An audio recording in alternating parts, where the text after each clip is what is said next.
आज के बाद फोन मत करना, फोन रख। कोई प्यार न दोबारा हो।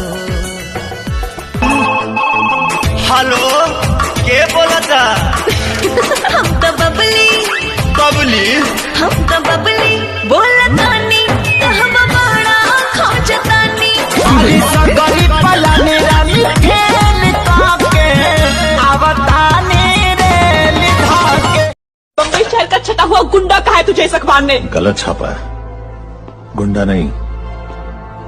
तोरा माई के हम दामाद लागब रे, तोरा माई के हम दामाद लागब रे।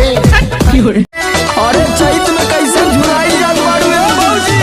कहवा खटल त बाड़ू ड्यूटी, बोला उड़ल जाता मुहवा के ब्यूटी।